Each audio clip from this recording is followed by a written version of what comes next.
saying, yeah. They'd be Off you armed. go, 3.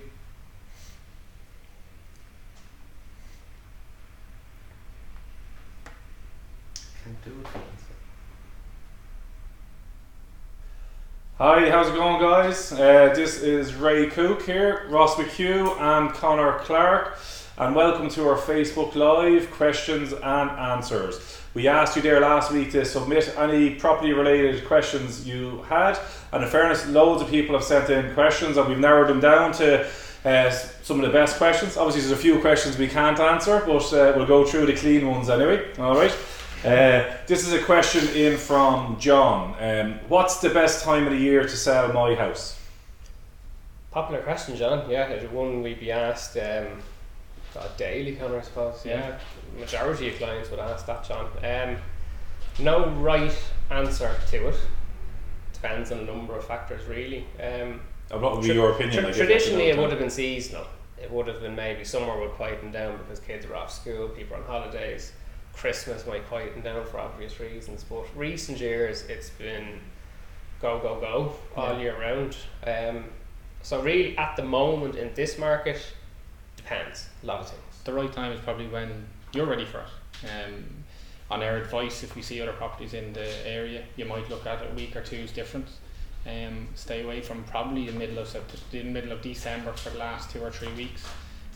But other than that, it's when the time is right for you. As I was saying earlier on, I think Rightmove.co.uk said the biggest clicks they got was on Boxing Day or Stephen's Day last year. So buyers are constantly there. Buyers aren't seasonal in terms of September or spring or historically where the best if you're buying a areas house, were. you're buying a house. You're not revolving around seasons. Yeah, I know in the Celtic Tiger years it was always a house never sold in the summer. It was always, for 2 months there, the school holidays was always dead, and then it was always kids went back to school in January up to June, and then September when the kids went back to school to December. But since the recession, I found anyway that it's just constantly be busy. Yeah. So I suppose the answer to that question, John, is whenever the time suits for you to sell, is the time for you to put it We up would really. advise the client. If we felt there was a particular reason to hold off, we would advise them, but Yeah. Okay. Sure. Thanks for that, John. Next question is from Neve. How long should it take to sell my house?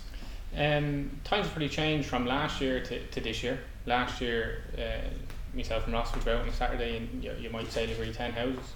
Average time might be 2 to 4 weeks. That's probably grown slightly now to 4 to 6 weeks in some areas.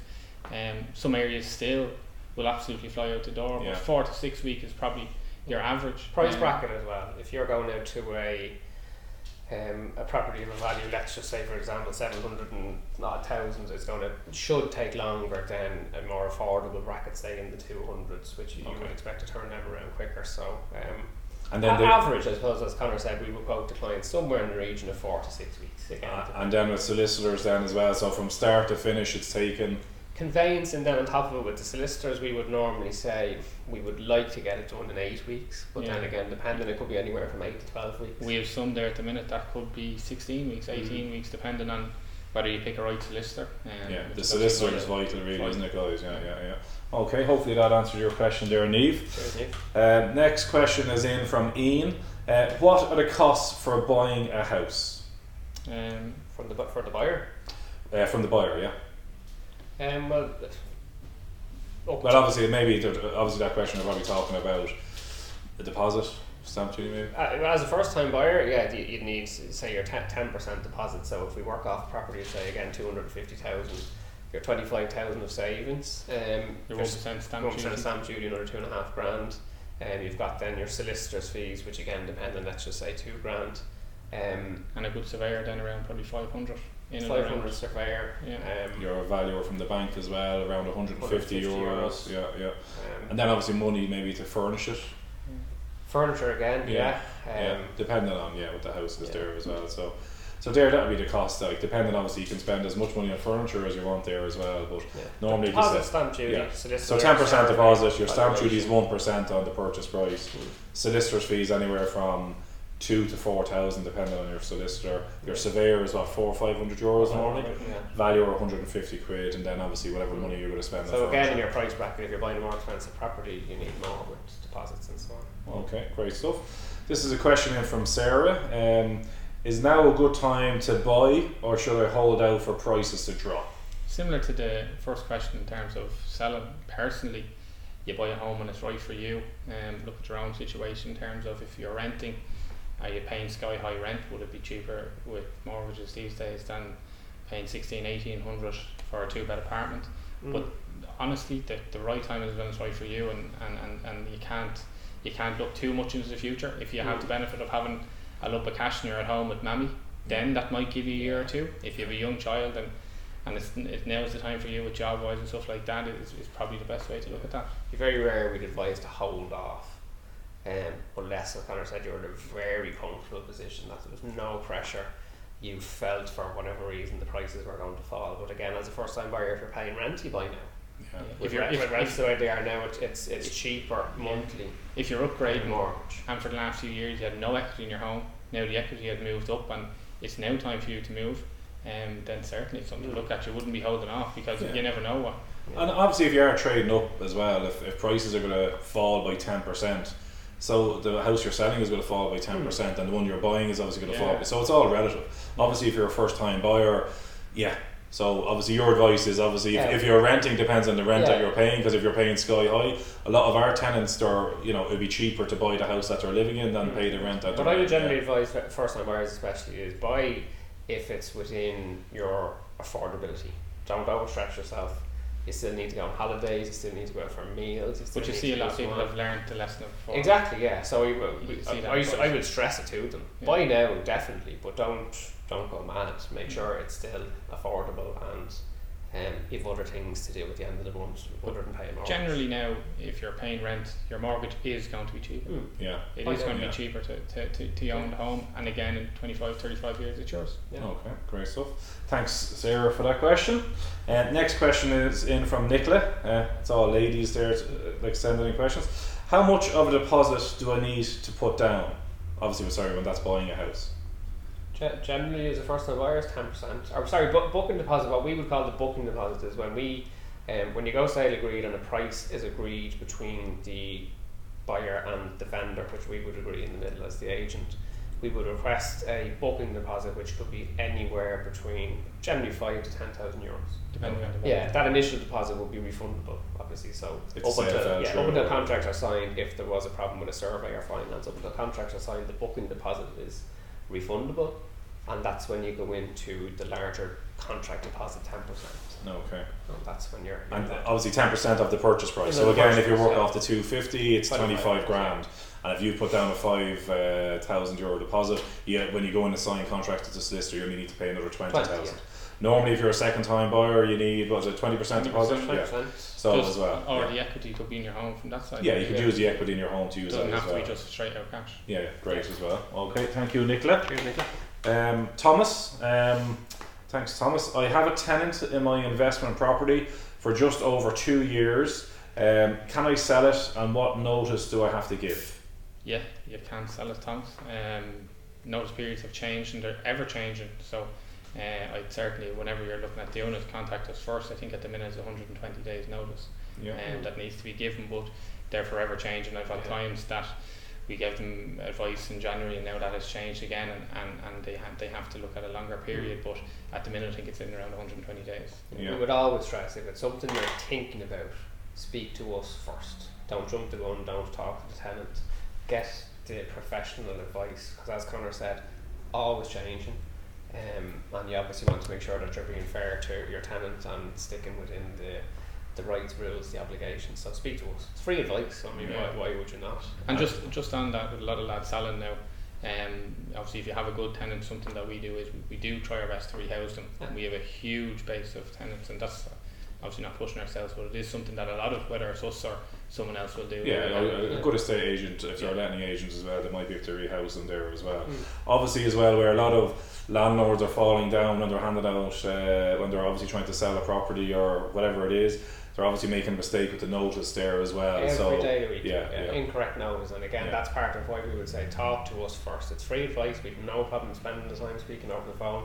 The worst thing you can do is jump in thinking you're getting it right, and as you said there, an incorrect notice means it's invalid. No declaration from that side. Yeah, you need a statutory declaration signed by it's signed in front of your solicitor and stamped, and then you need to attach that to your notice as well, and the notice obviously has to be word for word correct. Okay, that's a great question, Thomas. Next question is in from Sharon. My mum has had to move into a nursing home and has availed of the Fair Deal scheme. This is the nursing home scheme for anyone that doesn't know what the Fair Deal scheme is. What can I do with the house as it's empty? Can I sell it or rent it, or just leave it empty? Well, firstly, this is something that every estate agent is doing to take hassle away from the family. A lot of people don't charge for these type of valuations. Once the valuation is in, you can sell it or you can rent it. Now you just have to take into account that the Fair Deal scheme, if you are selling it, they will keep, or your solicitor will keep aside 7% a year, so 21%. If you are renting it, then I think it's 80% of the monthly rent. It's 22.5%, 7.5% a year, I think it is. And then 80% is it of the rental income, on a monthly basis. So there are things that you have to weigh up. Obviously the insurance in the home, etc. like that. So again, they are options. So the insurance, you just have to be careful there, Sharon, that most insurance policies, if the house is vacant for 30 days or 90 days, depending on what insurance company you're with, once it's vacant over that, then your insurance actually lapses. So you just need to be careful of that, and obviously first thing you do is contact the insurance company. But something like that, there's to be honest, that's a huge question. Like there's 20 bits of advice we could probably give you on that there as well. So again, contact ourselves or contact the agent that you're dealing with there, guys, and that's the free advice. Yeah, it's free advice before you make a mistake there as well, Okay, thank you for that, Sharon. Michelle, any advice on starting to save for a mortgage? Again, free advice, but our brokers here in the Ray Cook Financial Services would be very strong on that front, where again we would always steer buyers starting off in the beginning to sit down, have a chat, spend a bit of time. Again, we keep saying it, free advice, they'll steer you in the right direction, and make sure that your accounts are clean, you're saving what you should be saving, where you should be saving it, that there's not sort of expenditure going out that the bank don't particularly like to see. So kind of cleaning up your accounts, I suppose, would be the best way to put it. And where possible, move back in with mommy and daddy, because it's impossible with today's rent to do that. And I've had loads of people over the years that have done that. Make sure you have a savings account set up and money is transferred in every month to show your affordability. And if you're looking at a mortgage of approximately €1,000 a month, make sure you're saving 12 or 1,300 when it is stress tested. Or what's very popular is we'll see tenants paying their rent in cash, and they don't think anything of it until the point comes that they're looking for a mortgage. And the bank is a big and they fall short of that the whole time, don't they? The bank want to see it being paid, being recorded on paper, and that'd be I suppose a big thing that the financial services side of things clean up your accounts. We've come across it loads of times. Betting transactions. Exactly what I was going to say. If your partner is into betting, pull the plug. So the main thing is repayment capacity there. So if your mortgage is going to be €1,000 a month, you want to be saving at least 12 or 1,300 euros a month. Obviously, if you're renting a property and you're paying out 1,500 euros a month and your mortgage is only going to be £1,000, you should be okay. But the bank will probably still want to see you saving an extra couple of hundred quid there. The bank wants to see you paying your mortgage, your insurance, and your bills, your expenses, your food, your everything, and then more on top of that. So you can't just show there's my mortgage payment. And obviously you need to get that 10% up. So obviously a lot of people as well get gifts from their parents and everything like that as well. That's fine. Some banks will take it. Other banks, as far as I know, will only take 50% of that deposit, so only 5% of your deposit. So you still have to save that 5% up and show a capacity that you can pay back the money every month. Again, with the importance there of sitting down with the broker rather than just strolling into your own bank. The brokers are great because they'll go through the different options, and like you said, there are different banks will look differently on your savings, and they'll take 50% or 100% of it. So it's nice to get the information that all the different banks will offer. Yeah, that's great, Michelle. Good question. Tara, I'm currently looking for somewhere to rent and I'm really struggling to find somewhere. What can I do? The letting team or here or anywhere are inundated with people inquiring every single day. And I look at and I chat to the lads and I see most people just put their name and number. My advice to you would be is make sure you're prepared and put all your details in when you're applying for a letting. Have all your references in line, have your deposit ready, Simple things, arrive to the letting viewing on time, little things like that, first impressions to everyone, no matter who's renting a home out, if it's the private landlord or if it's the estate agent, make a massive difference. Remember, you're trying to rent a property in the middle of a housing crisis, which we're hearing every day of the week in the news, and I mean it's even worse on the ground than you'll hear in the media. So as Conor was saying, every little counts. Have a full application, have strong references, but I mean you'd be amazed even these days in the housing crisis, a tenant will show up, I want that house. Whereas your references haven't got them yet. So I mean you need to be prepared. And if you're meeting the owner of a home, the first impressions are key. If you meet them and you don't get on, then it's different. So first impressions are so the main thing is be prepared, because we see that from our side and from our company that people come in and they don't have references, like Ross obviously you just touched on there as well. So you're trying to sell yourself to the landlord effectively. Like the agent or the landlord want to move quickly. They're not going to wait a week for you to get a reference, you know. But so there's no easy answer to that because of the lack of supply. Just a huge lack of supply. There's no easy answer. And we have 100 probably tenants probably for every property that we put up. Doesn't matter really what price there as well. Okay, so just keep trying, Tara. Anyway, Maria, I'm currently renting. Do you think rents are going to continue to rise? With the lack of supply, yes, unfortunately, until the government do something with tax. From a landlord point of view, or have an incentive for your average landlord to enter the market, then the supply is just going to keep going down. We've huge amount, and I speak to different agencies and companies of landlords exiting on a weekly basis because, and they keep coming back to us because of tax reasons. So until there's some incentive for, it's alright for these big Canadian companies or whoever coming in, American companies buying up, but you need a mix of both, and until your average Joe goes back into buying property, I think they'll keep rising. Like they're trying to take the heat out with the rent pressure zone and capping the rents at 4% a year and so on, which is to a certain extent has calmed it down, but I suppose to answer the question, they will continue to. And do you think the Airbnb rules are going to work? The new rules, there's obviously it's limiting the people who do the rental properties out through Airbnb. I don't think it make a massive difference. No one is monitoring it there. Well, every little counts. Keep people typical, coming, keep the ideas coming. But them places are temple bars or city centre. You're not looking at your Clondalkins, your Finglas, your family homes. Exactly. Where most people want to rent, or most people are trying to look for properties. So to sum up, are rents going to continue rising? Absolutely. Yeah. Unfortunately. Okay. Arthur, I'm thinking of buying. Where do I start? Buying a house, I presume. Where do I start? Have a chat with us, Arthur. Come in any time at all, and we sit down, have a chat, and we would generally money, finance, brokers first. Like we spoke about with the other questions. First thing is speaking to your broker.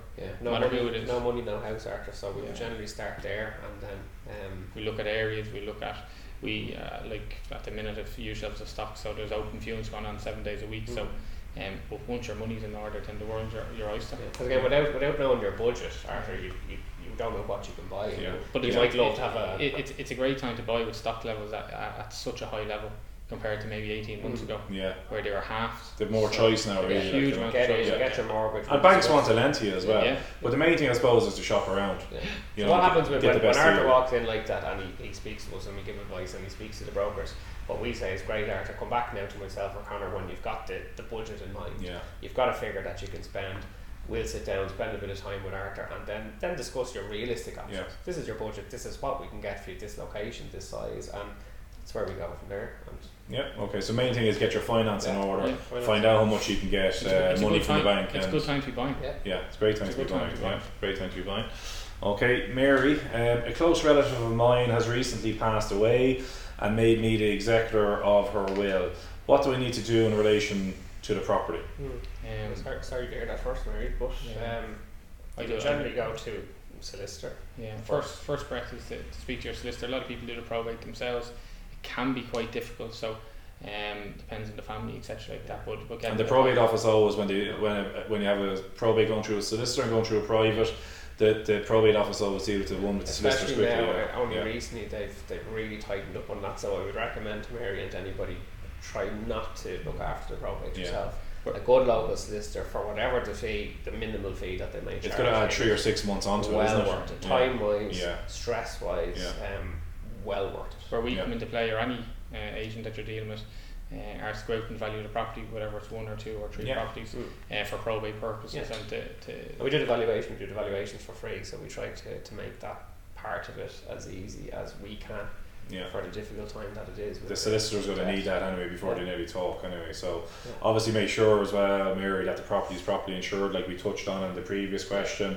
Obviously make sure the property is secure and safe as well. So and obviously maybe talk to the neighbours and stuff like that there as well. But look, speak to your solicitor, and then obviously speak to us. We can organise a valuation and speak to your solicitor as well. If you don't have a solicitor, always come and talk to the likes of ourselves, and we can recommend good ones that specialise in probate cases there as well. Okay, Nicola, should I do up my property before selling, or should I leave it as it is? Will I get my money back? That's what, again, there's no right and wrong answer. It really depends on the property. Sometimes, a 2,000 expenditure might gain 10,000 in value. Other times we would say it's a waste of money. So we try to be careful when we're answering that kind, because every property is different, and you're probably right in 2,000 would be the max, I would say, to someone, because if you spend 10,000-15,000 with the cost, you'll probably only break even. You might make an extra 5,000, but the length of time is taken. Different markets you're looking at as well. You could have an ex-rental property that's been rented for years and years, and it could be coming to the market in extremely poor condition, and in that case it may be worth for the client a little bit heavier expenditure.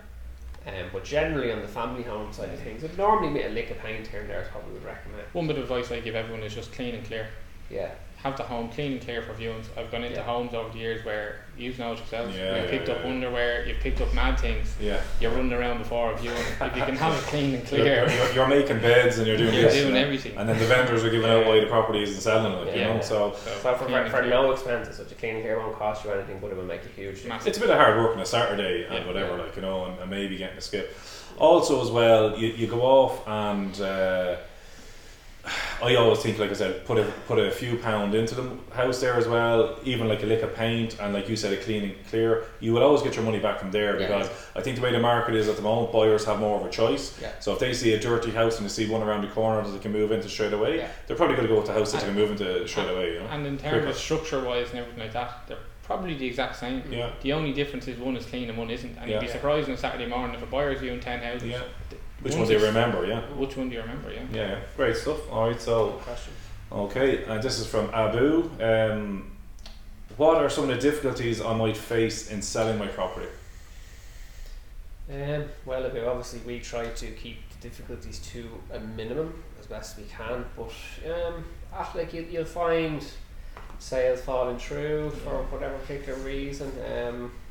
In today's market, if you look at where we're at now, pricing, if you're overpriced, you have a serious issue with selling your home. And a lot of agents are doing that at the moment, aren't they? They get business on, they're maybe going in 10-20%, or maybe telling the vendor what they want to hear. And that's the biggest one you come out. You see so many properties now being reduced by 10, 15, 20,000. It looks bad, it's up is the direction you want to go in. That's probably the biggest one. Other issues, maybe if your neighbours are selling or something like that along the way, but they're things you can't deal with. You can deal with how your house looks, you can deal with between yourself and your agent what you're pricing it at. Unrealistic vendors now, and there's a lot of people out there like that as well. But they obviously think their house is going to sell in 2 weeks, because the Barstool evaluation as usual saying the neighbour's house sold in the first viewing. And even though historically estate agents have a bad name, trust the person that's selling your home. They're doing it on a daily basis. They want to get as much as they can for it. We all have a common goal on that side of things. So in pricing, that'll be my biggest. What we'd say to Abu, I suppose, going to the market is we won't concentrate too much on what difficulties might arise. We'll stay positive, stay optimistic, and should something arise, we'll deal with it. Cross that bridge, we would have been there, done that before. It's nothing we would have come across before. Obviously, a good thing is, main thing is picking a good solicitor as well. Because there's no point to us selling a property for €1 million and we can't actually sell the thing because the solicitors won't do it. Make sure that if you have a mortgage on your home, you have the deeds in. If you're selling an apartment, you've contacted a management company already, you've paid your local property tax, etc. like that. Get yourself in order, and that's something we discuss with someone anyway the first day you go out, but they're the little things. Okay, thank you for that one, Abu. And this is the last question as well. What happens when we go sale agreed? This is a question I think we're asked on a really daily basis, is what happens now, what do we do now, and people think it's just going to happen. So what happens? From the seller or the buyer?